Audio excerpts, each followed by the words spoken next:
911, what's your emergency?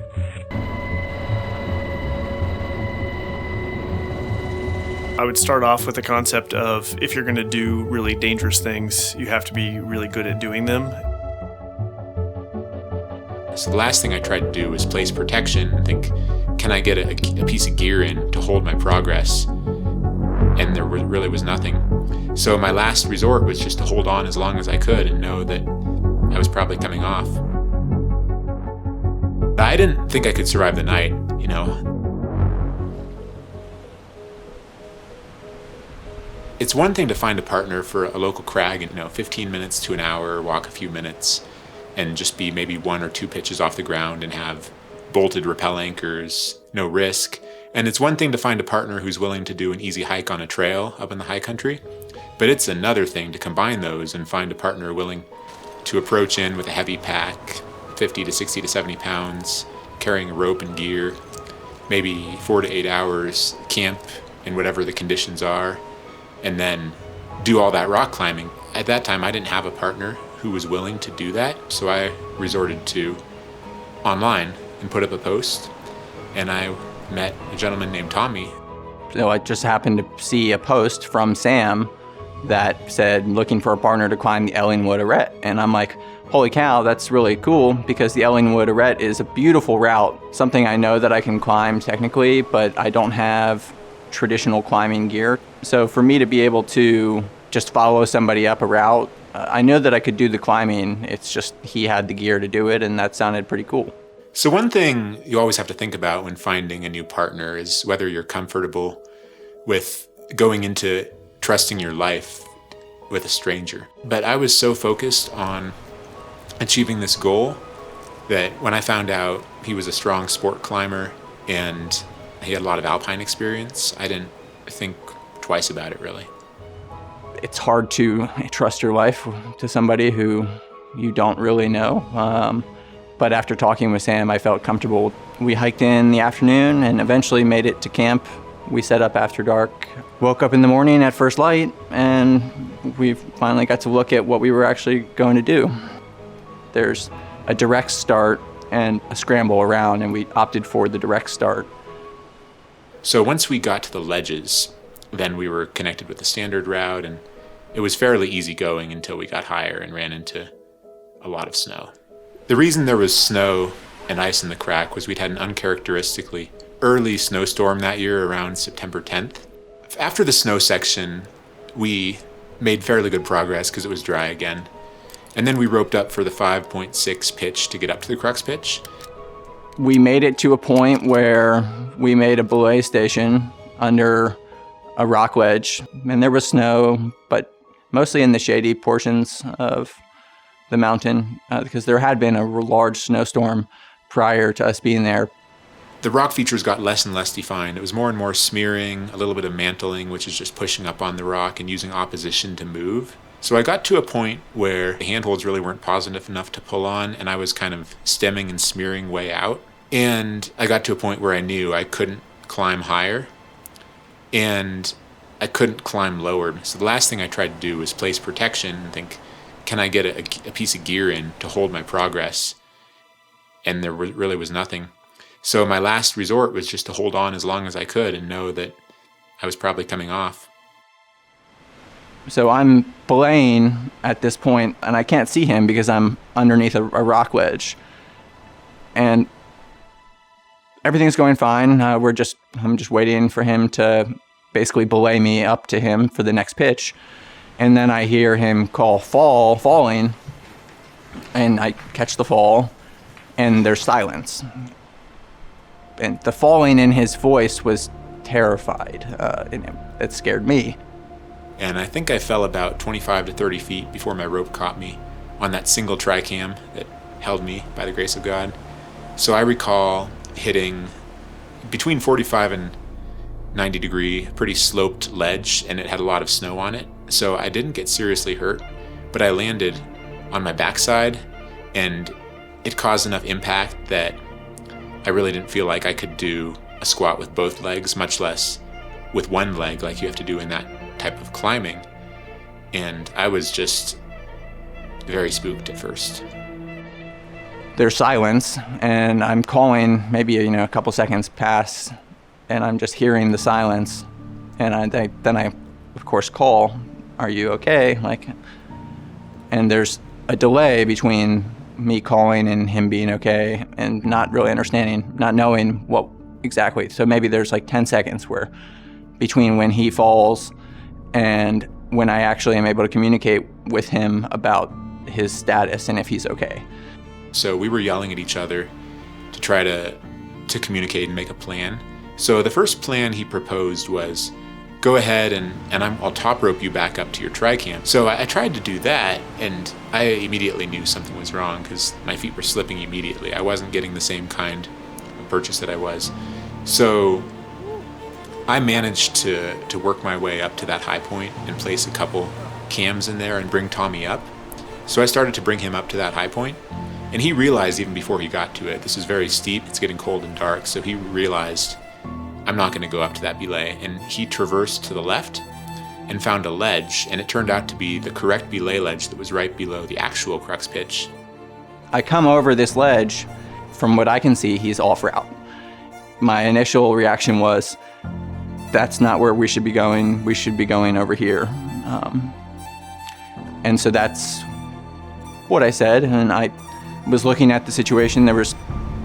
We're 1,700 vertical feet above the ground, not sheer drop, but not really sure what we have to do at this point. My initial reaction is that we're okay. We need to either finish the route and then proceed to down climb as we had planned to do, or rappel down the section that we had just come up and then scramble our way back down. And really, we could have rappelled all the way back down to the ground using all of the equipment that we had. But Sam was pretty shook up about the fall. And I had a different mindset because I didn't realize how big of a gap there was between comfort and survival. While we were well prepared for the conditions, for a safe bivvy, I didn't realize it at the time. I had a puffy jacket, an insulating layer, a rain shell, hat and scarf and gloves. I even had a little space blanket that ended up getting ripped, good mountaineering boots, good non-cotton layers. But I didn't think I could survive the night. It was about 30 degrees, low wind, low precipitation, so I proposed that we call a rescue. The rescue team made the call to the Colorado Search and Rescue Association, which is the interface between the search and rescue community and the national resources. And for us, that means the National Guard. So the Colorado Hoist Rescue Team got called. So this is all happening now in the evening, and the coordination and preparation for it. And I think Mike and I, we were notified, that was well after dark, maybe 8 to 10 o'clock in the evening, and we were told we're going to launch in the morning, which makes sense given the terrain. It's just steep, it's nasty, and very tight tolerances, just even for us as climbers to be on it. And boy, for the pilots, I think it's got to be even way more challenging.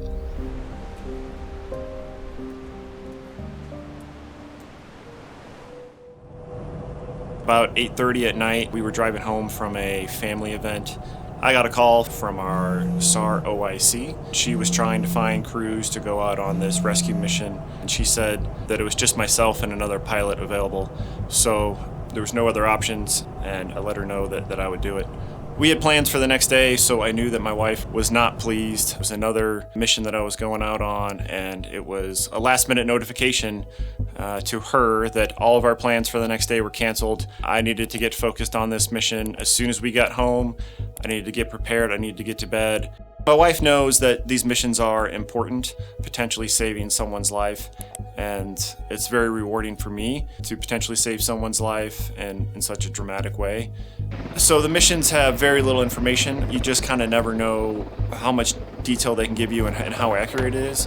So we heard that the climbers were at 13,800 feet. So we knew they were up high, we knew they were stranded, we knew they were going to spend the night on the mountain.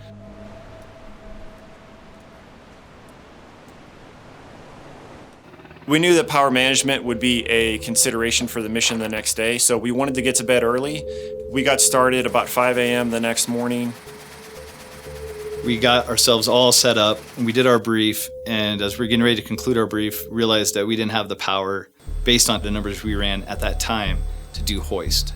So this would be like an insert rescue team or rescue tech only. That part of the mission started setting off some red flags to me, because when you pull out hoist or pull out a tool in your toolkit to complete the mission, it starts forcing you to look at only those options.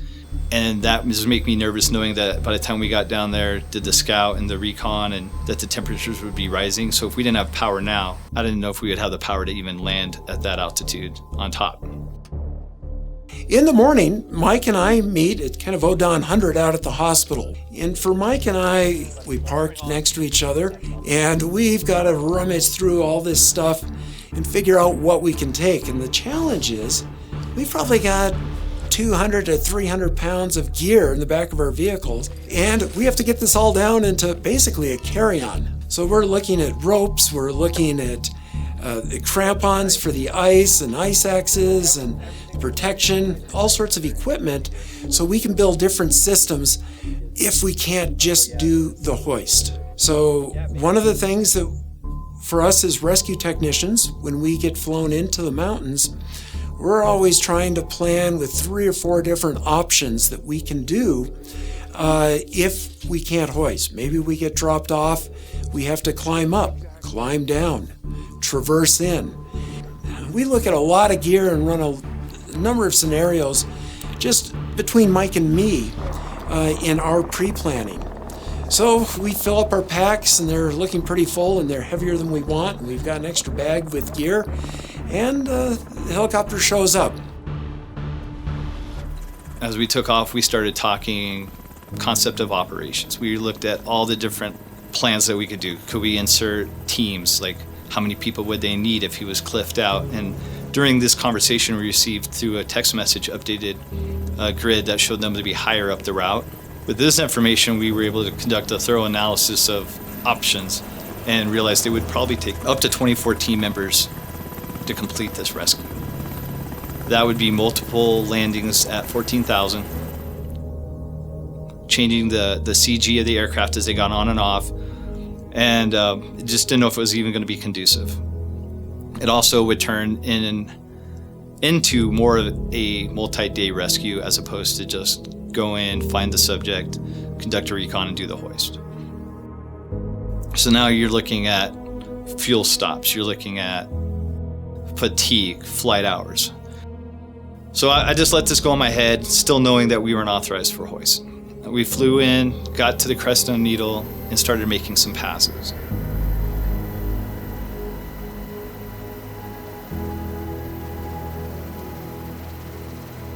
The climbers told us what route they were taking, and so we had a pretty good idea of where they would be. In this case, it didn't take us very long, but it can often take us a while. From the ground, it's tough to tell. People always think that they can be seen very easily because they're waving their hands, and to them it's a big production, but from the air, it's quite hard to see them. We were scanning and scanning. We probably did 2 or 3 passes before we actually found these guys. And we found them, they were precariously poised on this, like, a small table, kitchen table sized platform on the side, probably about 200 feet down. We did a couple passes, identified it, and then started doing our power calculations. When the pilots attempted to see if we could hold hover, our rotor drooped. We basically would start falling out of the sky, and we realized that that was not an option. So once we spotted the climbers, we saw where they were, we had to decide what the best way to go about completing the mission was and getting them safely off the mountain. We talked with the rescue techs in the back, and we said that hoist was probably there wasn't going to be enough power for it at such a high altitude. So we discussed with them potentially doing a 2-wheel landing on the top of the mountain and dropping them off there. If we did that, they would have to climb down to the climbers and then lower the injured climber with them another 1,000 feet through technical terrain and then to another spot where we could pick them up. It was dangerous in itself. It's dangerous for them, and it's dangerous for these climbers, particularly since they spent the night on the mountain. So they were probably out of food, very cold and tired, and it just becomes a dangerous situation for everyone. Our fuel load was still kind of high, so we decided to fly around and burn fuel. We also started thinking about looking for drop-offs. We could drop off one of the rescue techs, drop off some gear. Maybe we'd have enough power to do a hoist. But none of the surrounding terrain was close enough or level enough for us to land and do that. After we went back up for one final pass, we made the decision that in best interest of everyone to go back to the Custer County Search and Rescue Barn, land, recalculate our numbers, look at our fuel. At that point, we would have burned off some more fuel, see where we were at, and see if we could make this work. It was my opinion that hoist was the best way to get them out and the safest option. When we landed at the Custer County Search and Rescue Barn, there was a lot of discussion about what we needed to do. We were trying to figure out if we should leave the rescue tech or take both rescue techs and leave the crew chief, Sergeant Bavender. I knew that it was going to be a long hoist, and at that moment I thought it'd probably be about a 150-foot hoist, and I'd be focused on making sure that the rescue tech was going down to a very small, what in my mind looked like a small target. We determined the options for what kind of equipment we should use, and we decided to go with the rescue strap. And what we did was called a quick pick, where the rescue technician would never come disconnected from the hoist cable at any point. The rescue strap allows the patient to be hooked up underneath their arms and clipped in and leaving the rescue tech securely hooked to the aircraft. I pulled everything off the aircraft that we didn't need and left one of our rescue techs in his gear. The other rescue techs stripped down their gear, got it squared away for what they needed, and we recalculated the numbers and called back up to our leadership.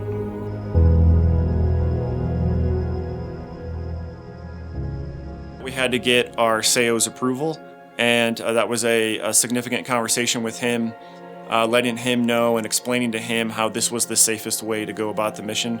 He was very apprehensive that this was going to be, one of the higher hoists that's been done in Colorado, and that it would be dangerous. But we were confident that this was the best way to go about it, and ultimately he sided with us and gave us the approval for the mission. So we discussed the mission as a crew, we rehearsed it, we discussed our contingencies, and then we went to go fly the mission.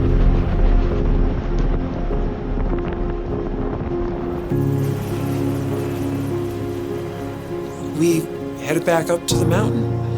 And it seems to me that when we arrived on station and were overhead, winds were a little more favorable. All the weight we took off gave more power to the aircraft, and the pilots were more comfortable with the situation. And they had been talking to the command, and we were given the go-ahead for the hoist, which really was not the better way to do it, but the best way to do it. I'm on the right side, which is closest to the rock wall, which means I have the best references to the mountain next to me. So I'm listening intently to the commands that Sergeant Leffler is giving me. I'm maneuvering the aircraft. At this point, our main rotor blades are about 10 feet from the mountain next to us. The first iteration we flew in, it felt like an hour to me. Nothing due to him, time kind of slowed down at that moment. It was a very surreal, very majestic mountain. It was a very clear day, the sun was out, there was snow from an earlier storm, and the views were just very expansive, it was just so much terrain to see. As we got closer to the rock, you could start making out better detail, and they're just very jagged, and you forget how unforgiving the mountains are until you get that close to them. But boy, once that door opens up, slides back, and you feel the wind and the blast of cold air, it becomes very real. I kind of double check everything, or actually probably triple or quadruple check, and I'm only 6 inches off the floor. But I'm ready now, and it's giving the thumbs up, and he booms me out. And at that point, it's really quite exciting, because you go from a floor you're sitting on to a couple of thousand with more than 2,500 vertical feet beneath your feet, just looking straight down. We did our buddy checks to make sure we were all hooked up. And I could feel my adrenaline kind of starting to pump because I knew that this was going to be, everything needed to work out and kind of line up for this to work out well. And it had the potential to be really bad. I gave my, a typical, I was given knuckle to the rescue tech after we had him hooked up and boomed him outside the helicopter.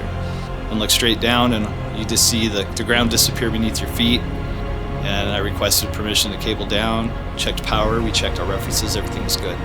And I initiated the hoist operation, started cabling him down.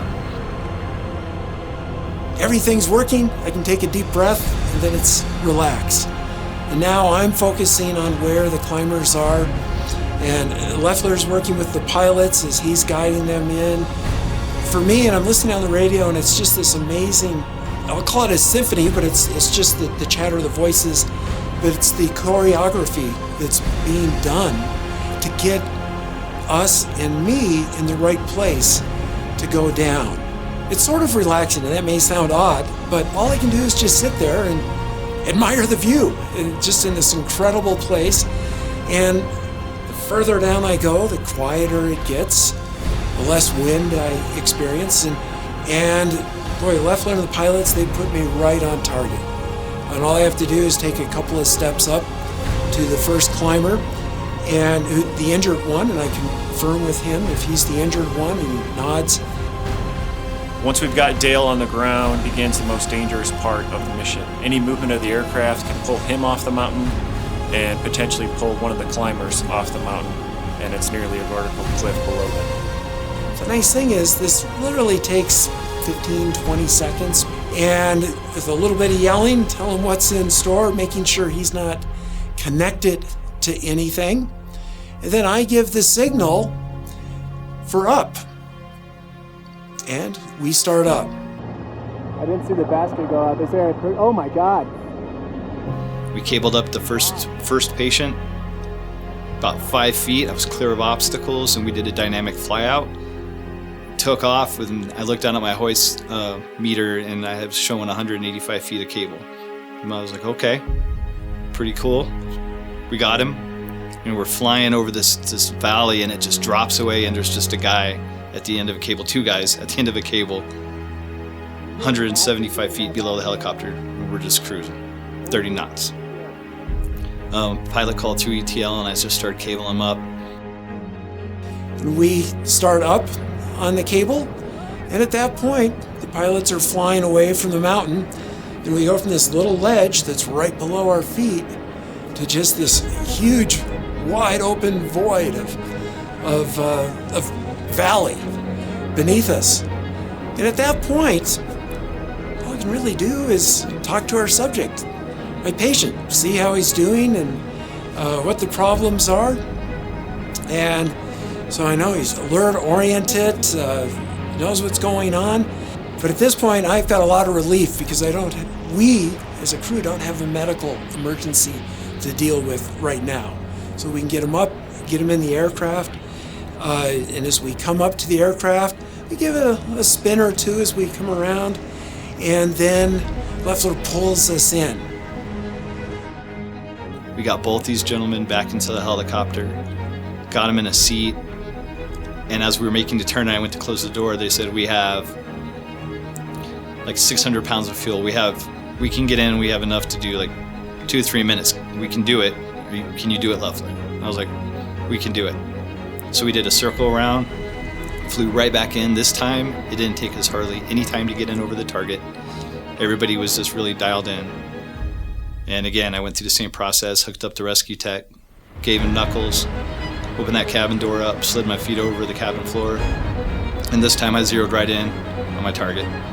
I cabled down, and there was another Ariete right below the second where they were located at. And as he came down, he was probably about that close to this rock. He put his foot out, and he pushed off the rock. So for every action, there's an equal and opposite reaction, and he pushed himself away like when you're repelling. So I cabled down to get him closer, and then as he started to swing back towards the mountain face, I began to cable back down, and he It came right out, just right over the target, and just put him straight down. He hooked up. It was about 20 seconds, 25 seconds. Gave me the cable up signal. I started to cable up, and we cleared obstacles. I called fly forward. Picked them up. Once we were clear of the obstacles again, we continued forward flight, and that's the moment when I knew we were successful with the mission. And we started making our way to Alamosa. As we were continuing around Crestone, heading towards Alamosa, I continued to cable them all the way in. We got the second gentleman, second patient, and the rescue tech in the helicopter. And when I watched the video, I remember the exact moment, like we shut that door. It felt like all the weight, everything lined up, all the training that we had done. It felt like another day. It just felt like we were out just doing what we always do. There was nothing dangerous about it, even though it was completely dangerous. It just felt normal. And it was the pinnacle of my career. One of the best days of my life.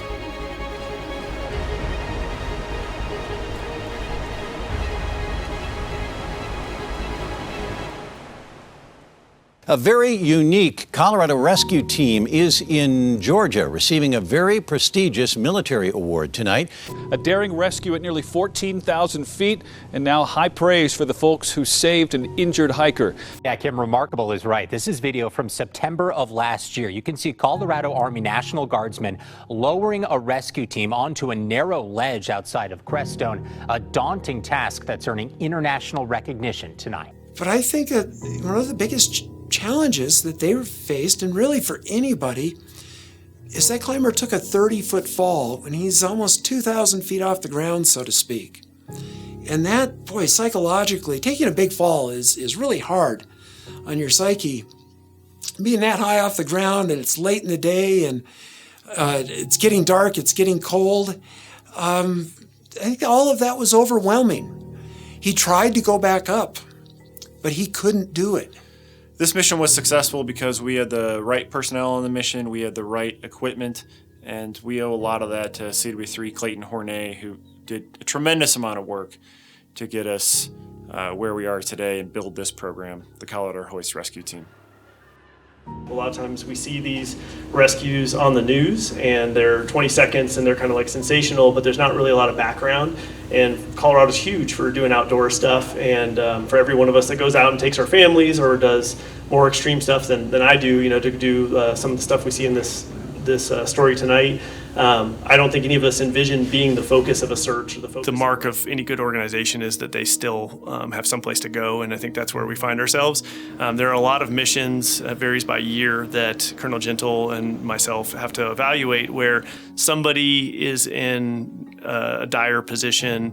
They aren't going to make it to the morning, and so then it puts us in a hard spot of, are we comfortable just waiting till first light to launch on a mission, which is pretty much our standard, or does it make sense to do some portion of the mission using night vision goggles? And so what we've decided to do moving forward is to start going down that road for training so that they can operate under night conditions without the goggles under the aircraft, as well as starting to look at the idea of the rescue techs using night vision goggles. Here we have our Invis 6s. Just a couple of the terms on it. Obviously you have the tube, you have the objective lens, you have the eyepiece lens. There's a bunch of components in the middle here. A little bit of the general theory behind night vision goggles is all they really do is enhance the available light. But we train really hard to be able to do this well and make it routine, make it look routine, at least. And because we can always do better, and that's what we're trying to do. It isn't our intent that now we're going to run out and do every mission we can under night conditions when they come up. It really would be every mission still evaluated, but the concept of if we're trained to that same level and the high 5 days are gone, can we now accept risk when it's appropriate to be able to make a difference in a life-saving mission for somebody who's just not going to make it till first light. So we're practicing with that equipment and becoming familiar with it. It's an ongoing process, and it's a process that we're always trying to get better at. So that when we get these calls, and really it's any call, we can go in really kind of a calm, deliberative approach to do these rescues. And they are in some scary places.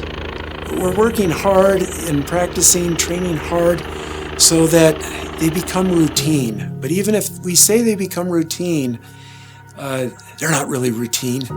And that keeps us on our toes and ready for the next one.